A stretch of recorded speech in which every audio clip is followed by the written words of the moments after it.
Bom dia, senhoras e senhores. Hoje nós iremos falar sobre o que ninguém fala sobre a privatização dos Correios e por que ela será ruim, né? Vale lembrar que eu não estou aqui pendendo para um lado ou para outro lado, tá? Eu estou sendo pragmático.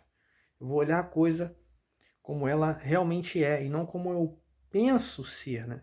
Então, vamos separar por aí. É o seguinte, o governo federal já está fazendo os estudos, né? Já está finalizando ali os estudos para a privatização dos Correios, né? Que é a ECT, a Empresa Brasileira de Correios e Telégrafos, né? Seu nome original aí. Os Correios é uma empresa antiga, antiguíssima, da época do Dom Pedro, da época do Império. Então é uma empresa realmente bem antiga, uma estatal já bem antiga. É uma das únicas que não tem capital misto, é uma companhia 100% estatal, pertence ao Estado, e o governo pretende vendê-la totalmente, 100%. Não vai ser que nem a Petrobras, que a gente vai ter ali uma economia mista, né? Uma sociedade anônima de economia mista, onde ela tem ações na Bolsa de Valores e 51%, né, pertence ao governo federal, embora o seu volume acionário já seja majoritariamente privado. Eu já falei sobre isso aqui em um vídeo passado aí, onde mais de 50%, mais da metade do volume acionário da Petrobras já não pertence mais ao governo federal, ou seja, os aportes financeiros privados já são maiores que o volume financeiro que o Estado coloca na Petrobras, né? Já é maior. Agora, qual que é o problema com os Correios? Os Correios eu já vi bastante gente falar sobre isso, mas isso não vem à tona, isso não vem para a mídia, né? Isso não sai na boca do povo. Que é o quê? Você tem agências pequenas em locais que não dão lucro, né? Locais pequenos, cidades com menos de, sei lá, menos de 100 mil habitantes, cidades pequenas, né? 100 mil habitantes é muita coisa, né? Vamos colocar aí cidades com menos de, sei lá, 50, 30 mil habitantes. Cidades pequenas. As agências desses locais certamente não dão lucro, certo? Certamente essas agências não vão dar lucro. Então, o que acontece? Os Correios eles tentam subsidiar, dar um subsídio ali, né? Nas grandes cidades, para que elas cubram o prejuízo dessas agências, porque se elas não dão lucro, elas vão, obviamente, ser um passivo nas mãos do gestor, que no caso é o governo federal. No caso, claro, o próprio caixa dos Correios, né? Eu não estou falando do Tesouro Nacional aqui, estou falando que é um passivo para a empresa. Então, para a empresa manter esse passivo funcionando, né, ela só gasta, não tem lucro, né? Não tem, ou se o lucro é muito pequeno para cobrir ali os custos. O que acontece? Qual que é o problema? O problema é que o dinheiro tem que sair de algum lugar. Né? O dinheiro tem que sair de algum lugar. Há uma ideia, isso eu trago aqui não uma solução, mas uma ideia, né? Uma proposição aí para que esses problemas sejam minimamente sanados. O que poderia ter sido feito? Assim como na questão do preço do arroz, do preço do feijão, do preço da gasolina, né? Em relação a flutuações do mercado internacional, nós temos que ter reservas aqui dentro, cara. Nós temos que ter reservas. As reservas são fundamentais em momentos de crise, tá? Isso serve para eletricidade, isso serve para correio, isso serve para quase tudo. Tendo reservas, o Brasil acumulou reservas em dólar, né? Durante esses 14 anos, frente aos governos Lula e Dilma, né? Mais no governo Lula, né? Nós acumulamos reservas em dólar. Isso é um fato. Eu não estou falando, olha só, o Lula acumulou reserva. Cara, não vem aqui nesse vídeo ficar falando, você é petista, não sei o que lá. Não, não vem aqui fazer esse tipo de coisa não. Isso é um fato. É um fato. O Brasil acumulou reservas cambiais durante os governos Lula, tá? Isso é um fato. Eu não estou aqui dizendo, não estou nem dizendo se um governo é ruim, se o outro é bom, não estou dizendo um fato. O governo acumulou reservas cambiais durante esse período. Essas reservas estão sendo usadas agora, né, para tentar manter o câmbio do dólar ali em um patamar estável. Elas pararam já de ser usadas, né, há bastante tempo, porque o governo estava usando mais ano passado, queimando bastante reserva para tentar não desequilibrar o câmbio. O que acontece? O que acontece? Já falei e reitero, está vindo pressão inflacionária aí na conta de luz, né, por conta da crise hídrica no Brasil. Mas para eu não desfocar aqui da questão dos Correios, vamos voltar para a questão dos Correios. Já falei aqui das reservas. Para você não ter um passivo, você pode fazer o seguinte, você pode usar amortecedores, técnicas para amortecer prejuízo. Como assim? Bom, a pessoa física pode fazer o seguinte, pode ter um investimento ali, talvez na bolsa de valores, né? Que esse investimento vai rendendo ali dividendos, e com esses dividendos você cobre ali você mesmo, né? Você é um passivo. Então você resolve sair, sei lá, fazer uma viagem, enfim, você é um passivo.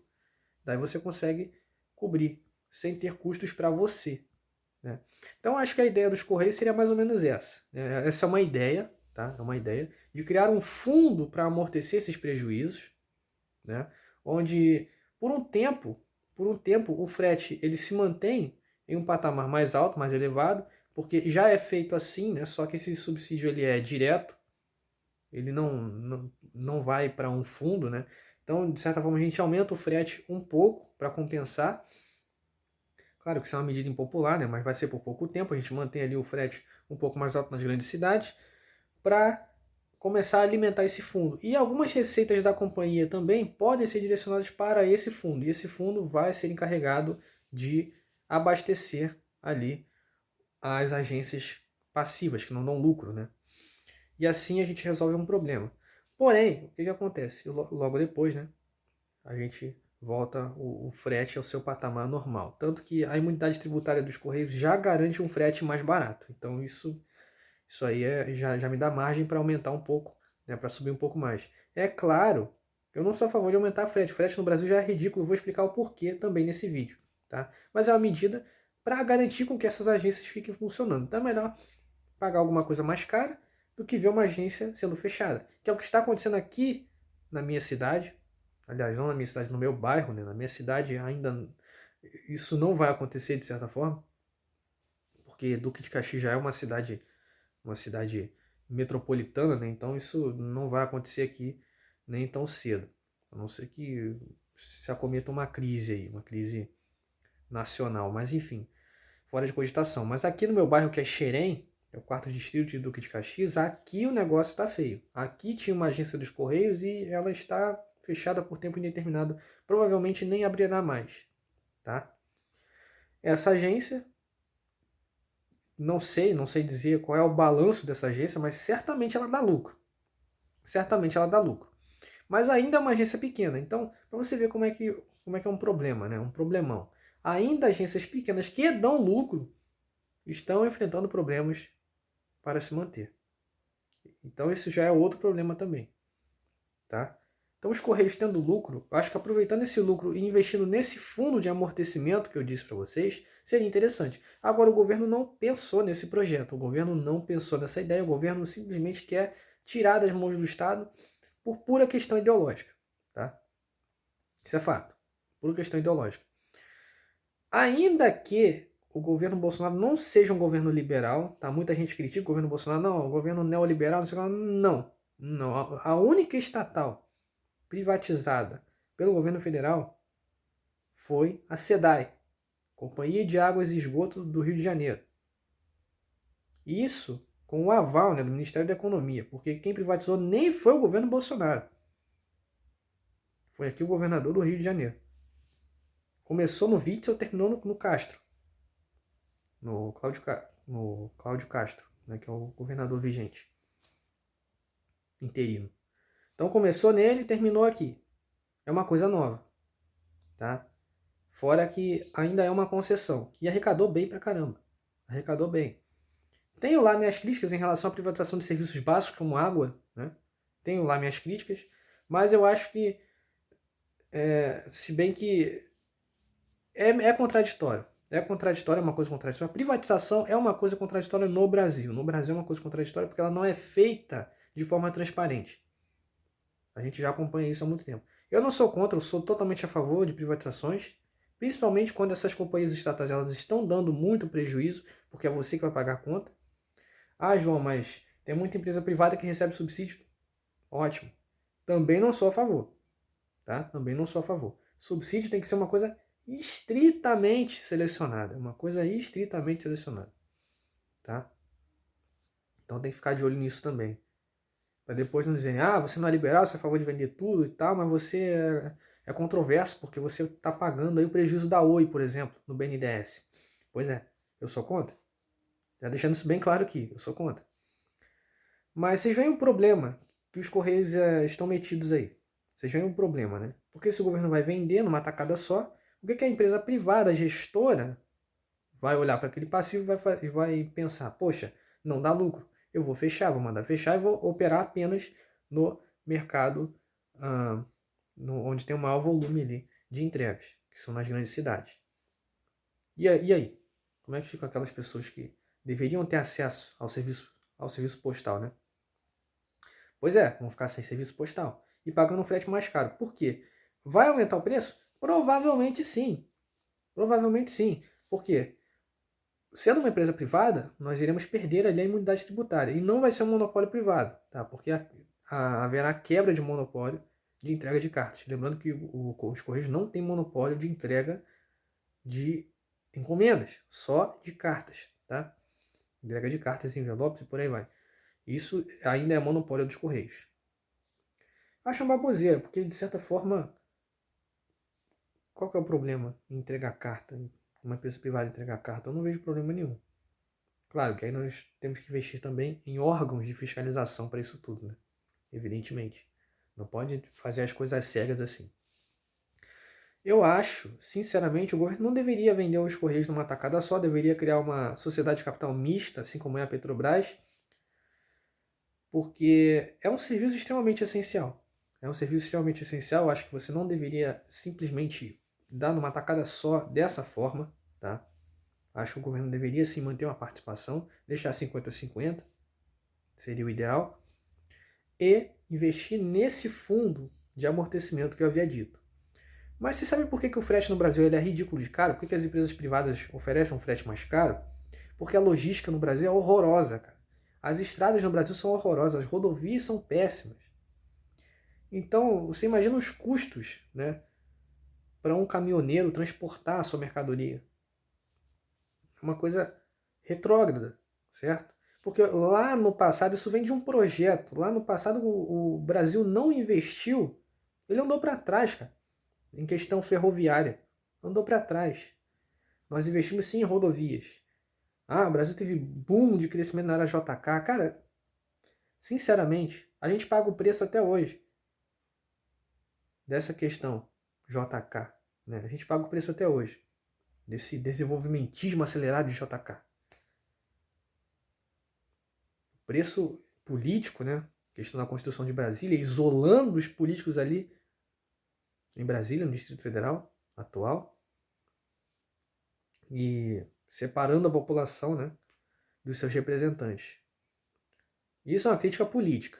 E agora vem a questão também de não investir em linhas ferroviárias, justamente para minimizar ali os custos de logística que são altos no Brasil por conta da baixa qualidade das estradas e do tempo, né, que leva a qualidade de entrega, né, desses meios rodoviários, que é muito inferior aos meios ferroviários.